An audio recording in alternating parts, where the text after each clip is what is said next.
Hey guys, it's Commodore Sam coming to you again from Lower Alabama, LA. What I've got for you today is part two of our Turbo Master CPU video. Got mostly today, I wanted to answer some questions and some thoughts that were put out by a few of my viewers. They left comments, they had questions, and I thought, they deserved to be demonstrated and answered. And so that's basically what this video is. In addition to that, I did want to point out that last time I talked about the fact that what I had was the prototype. The prototype is one that's in a plastic case. It's got the prototype board, which is just a cheaper silver board, green board, but with silver leads on it, traces. And what I've got now and this is beautiful case, beautiful device.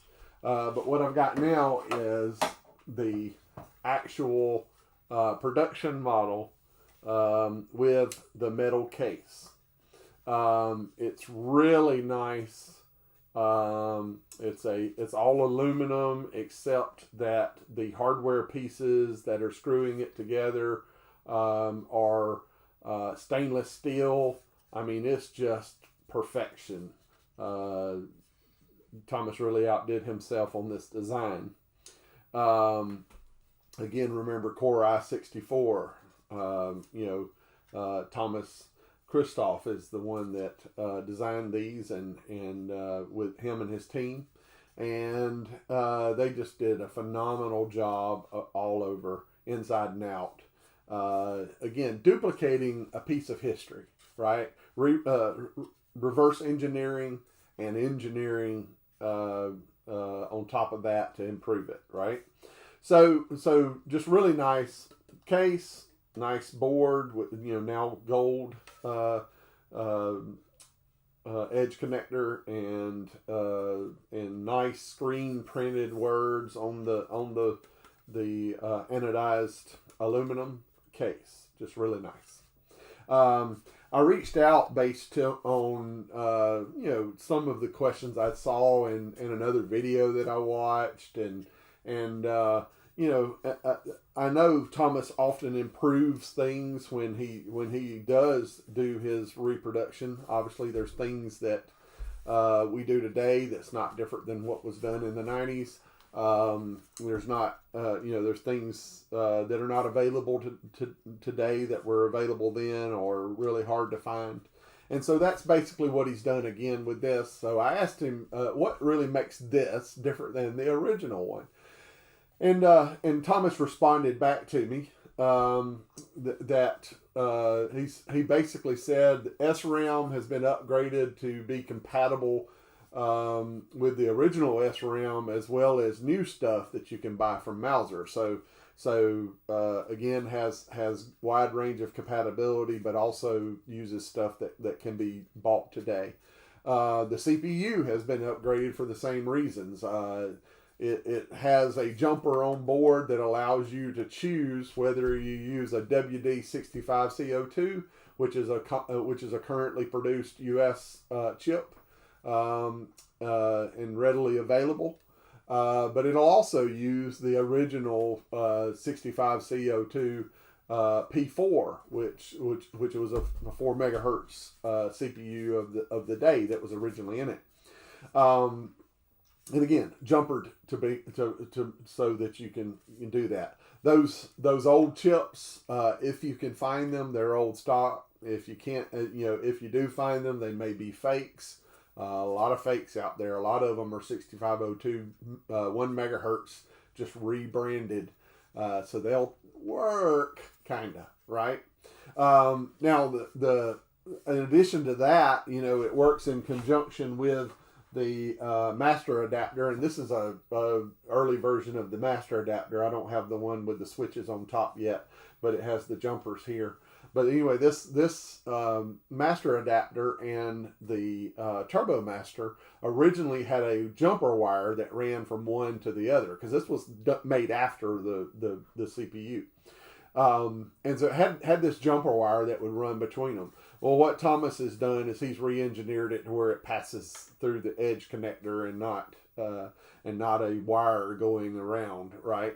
And again, it has a jumper inside too, so you can kind of put the wire on, take the wire off, enable, disable the wire. And so that's really nice. So just all around, nice improvements for today, making it a device that can be reproduced, right?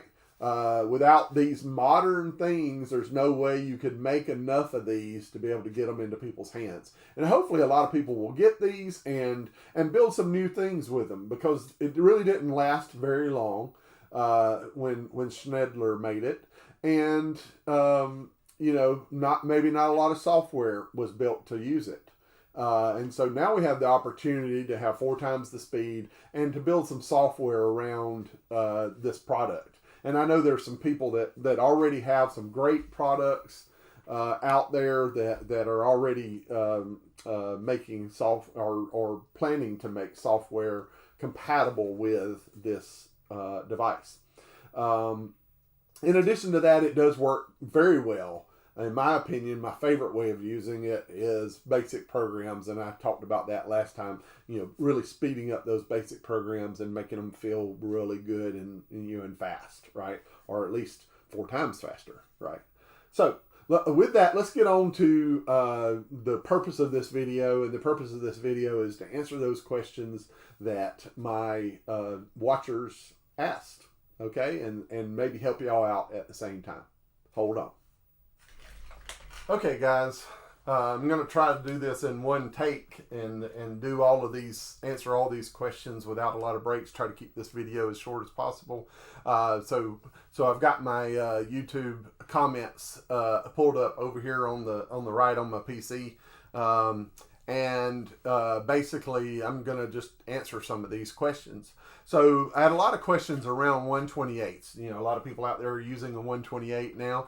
I use a 128 DCR quite often. I usually keep a 64 and a 128 set up and under certain configurations.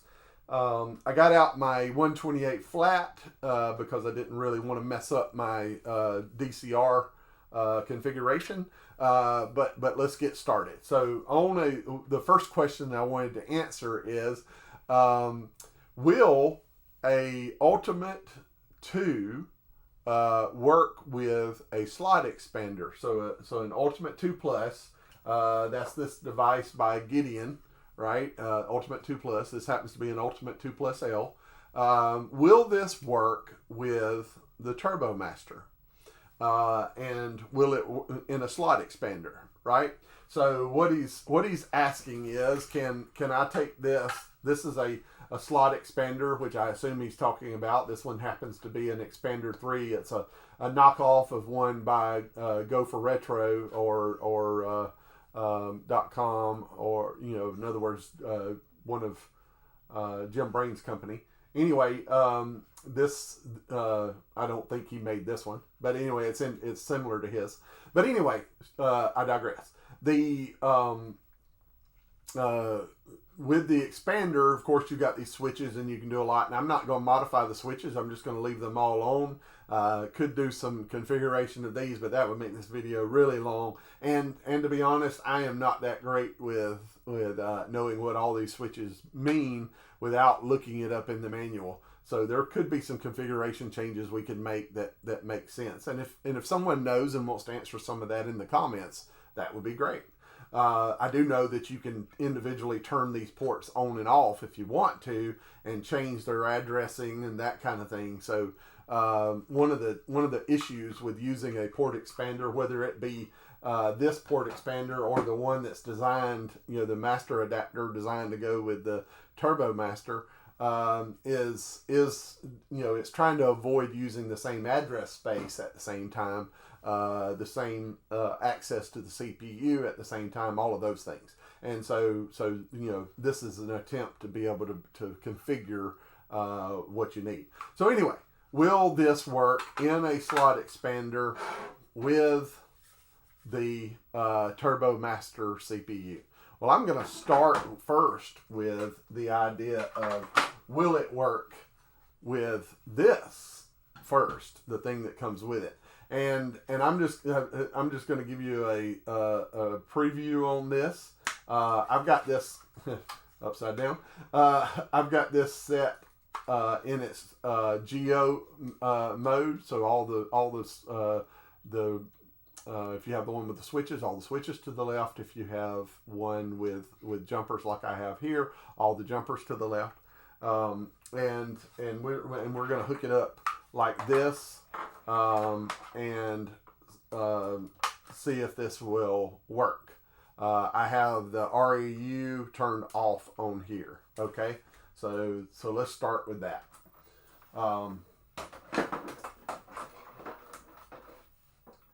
And before I start with that, I do need to bring up what the manual says that you should do with the Turbo Master on a 128.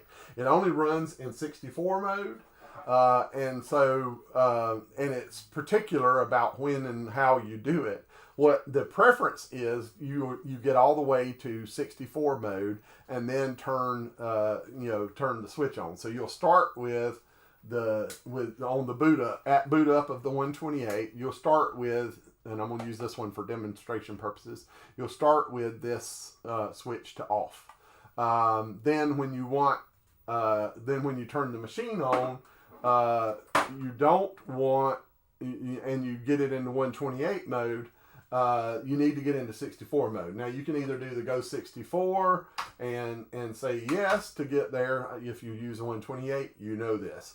Or you can hold down the Commodore key and turn it on. And holding down the Commodore key, it'll go straight into Commodore 64 mode. If you have a 128, you know this. Okay.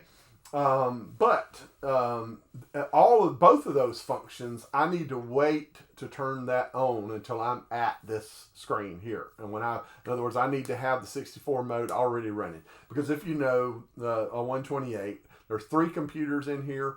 At boot up, the 128 checks all of the processors and all the internal components before it will turn on.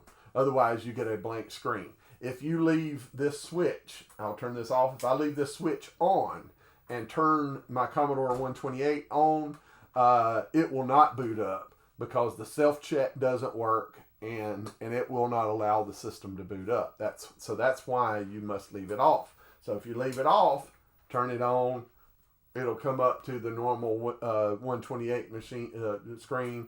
If you turn it off, hold the Commodore button down, it will come up to the 64 screen, right? So always start with it off. Then once it's at the Commodore 64 screen, turn it on. Okay? That's what the book tells you to do, the manual. The manual that came with the original Turbo Master, that's what it tells you to do. Okay? So with that being said, I will say a little caveat of my experience on this. If I turn it on and it's in 128 mode and then I flip it, it will switch into Jiffy DOS mode. But I have noticed that in certain situations, everything hasn't switched properly when you do that, because when you do a Go 64 inside the machine, or you put you can put a cart, like if you put a 64 cart in a 128, of course it boots to 128. I mean to 64 mode. But with this in here, and with it with it disabled, booting up to 128, and then you flip it, it does this, right? But it hasn't, the 128 possibly hasn't switched everything the way that it needs to operate to do 64. That's the point. And so the instructions say, get to 64 mode first, then flip the switch. Okay. Another thing too that I want to mention, and I just dropped something off the back of my desk. Another thing that I want to mention is the reset functionality. You know, the 128 has a reset on it, right? And if I reset with it on, you know, I'm not going to get into 128 mode, right? So if I press the reset, I still have the switch in the wrong position. It tries to boot, but it can't, right? If I try, it basically does the same thing, except it's already got the screen on, right? It's already initiated the screen. But if I have it off and I turn it on, I do come to 128 mode. And if I flip it, I do get it in here, but this is unstable in my opinion. Now, so the proper method: off, hold down the Commodore key, get to 64 mode, then flip, and I'm in Jiffy DOS. If I want to reset, then I recommend that you turn it off. All right, so disable it, hold down the Commodore key, and hit reset. And if you do that, it will reset back to normal Commodore 64 ROM, and then I flip into 64 version. So that's a little bit of a trick, you know, something that you're not used to on your reset. Now, of course, if I want to reset and use the Commodore reset, same thing. Hold down the Commodore key, or don't hold the Commodore key down, but make sure it's disabled when on the reboot, and then do whatever you have to do to get it back to 64 mode before you flip the switch, right? Because this, even though it works, may not work well. Okay, now I've kind of covered just the general operation of the Turbo Master on a 128. So now you know how it works on a 128. A little more complicated because the Commodore 128 is a complicated beast. All right, so let's go on to our next question. So the question was, does the Ultimate 2 work with it? So let's start with, does the Ultimate 2 work with the master adapter? And if I can get there we go, got it in there. Trying to do this in one take. We'll see. All right, so with the Ultimate in, and remember, no matter what we've got in there, we need to have the Turbo Master disabled on boot up, right? So if I turn it on with the Turbo Master in disabled, and I boot up, and if you know the Ultimate 2 does boot up in 128 mode. If I press the button on it though to bring up the menu, it doesn't work. So something is keeping this button from working through the master adapter. Normally, when I press this button on a YouTube plus L, I would get the YouTube plus L menu, right? That does not work even with the Turbo Master disabled.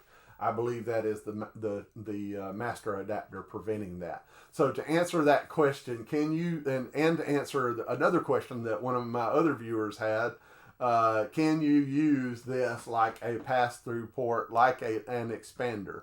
No. This is for the purpose of RAM expanders only.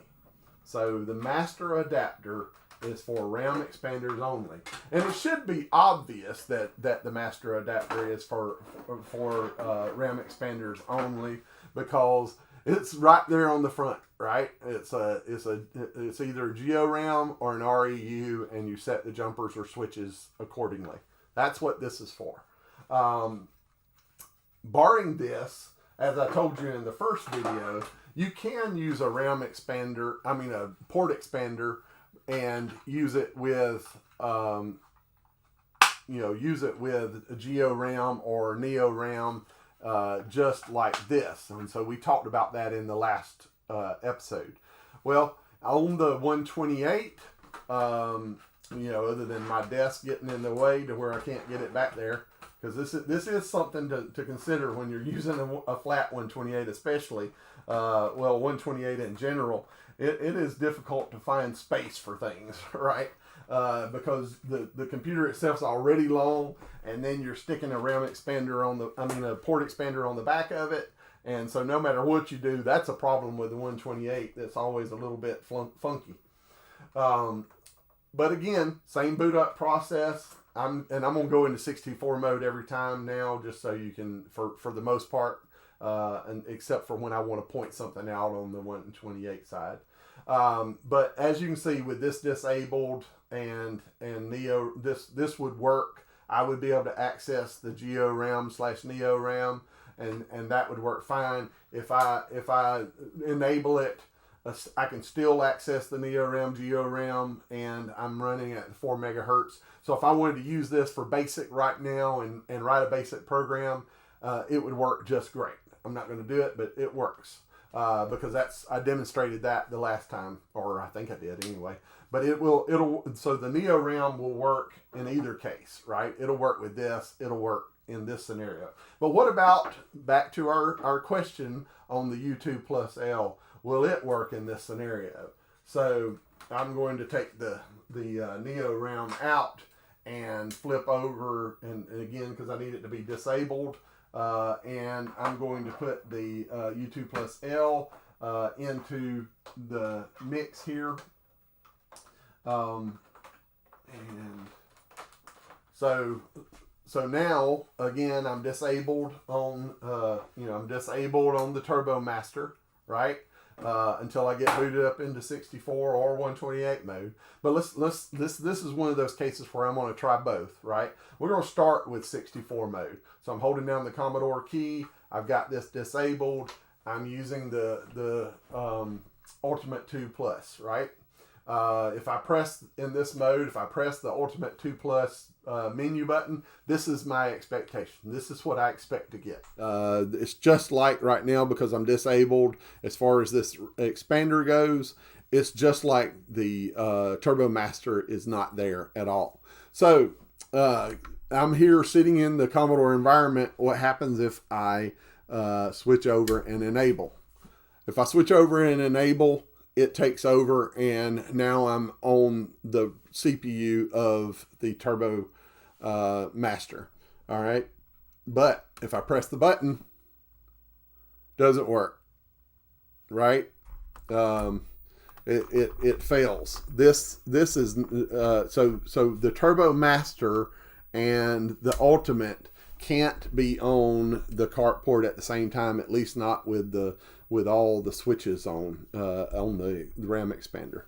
But when I if I turn it on, and this time I turned it on in 128 mode, as long as I've got it disabled, it will work, right? So it works fine. So but what I can't do is, if I have two carts like that are trying to take over and do more than just RAM expansion, or try to occupy the same space at the same time, that's not going to work no matter what. And that's true of all carts, right? Not all carts will work together, and that's true of these two. They won't work together. But if I, and the same thing is true if I take this off and put a compact Kung Fu Flash in there. If I put a Kung Fu Flash in there and turn it on, as long as I've got this disabled in the expansion port, it will work. And I had a game already selected, a cart game already selected in here, and so it's displaying it, and it works fine because it's coming straight from the Kung Fu Flash, just like it was a cart. So if what about this just old Le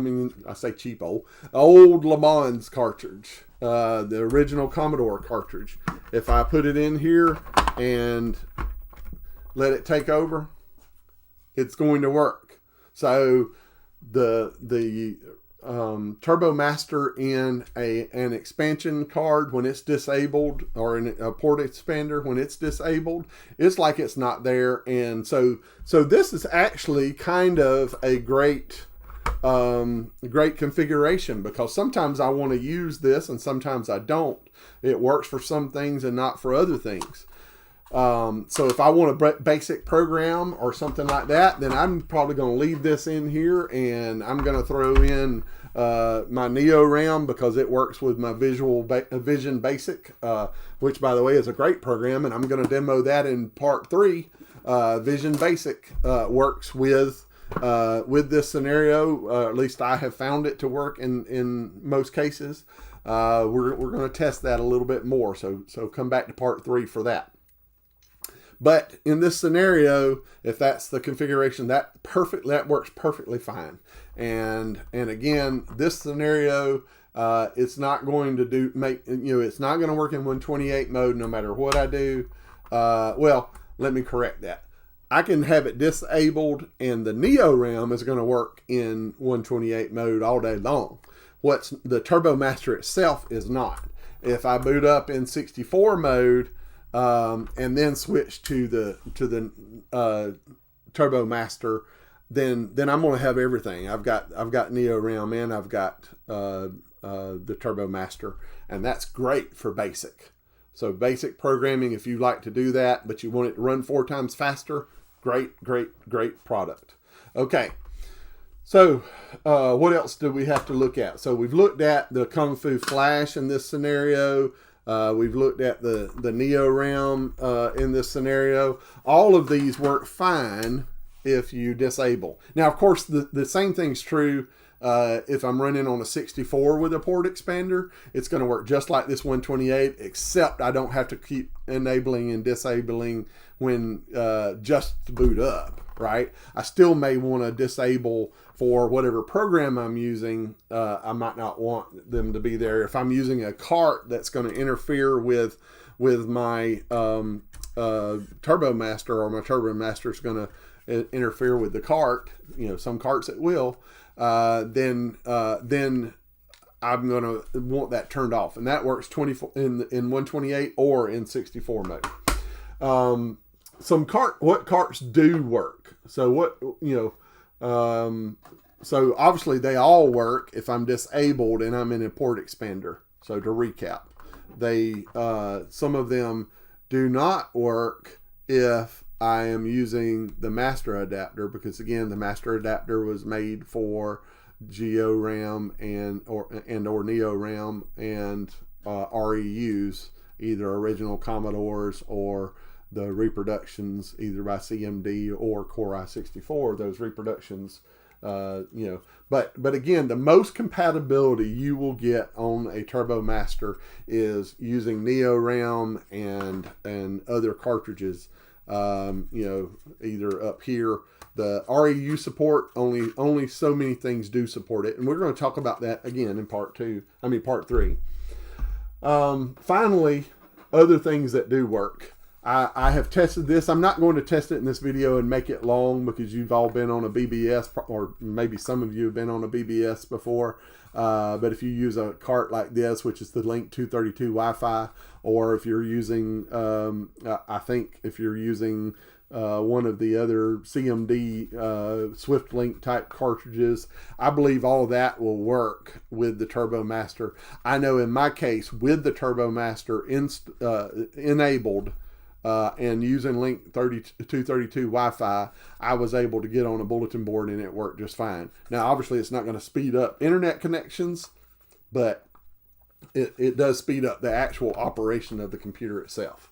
And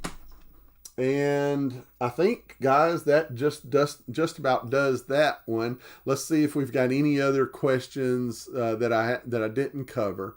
So we've got the 128 that runs in 64 mode. We got the fact that the slot expander will work just fine, and give us flexibility and to work with or without the Turbo Master. And we have answered the question on whether the master adapter will actually function like a port expander? And the answer to that is no, only if it is a RAM expansion or a GeoRAM, RU or a GeoRAM, NeoRAM.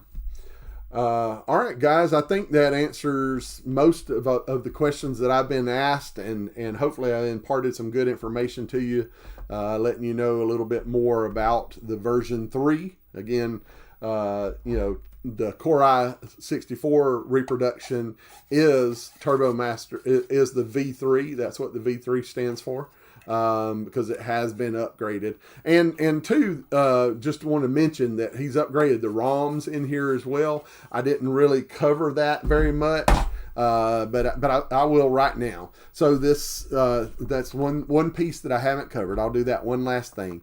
And so if I have it disabled and I turn it on, and actually I'm going to hold down the Commodore key and turn it on, and so and Animal switch to ROM 2. Let's see. Okay, so I think I've done everything I want to do now.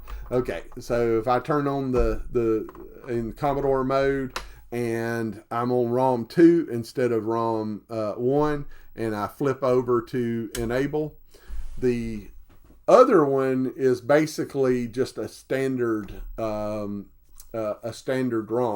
Now on the 128, that doesn't mean a whole lot because you've already got to get to the standard operating system anyway.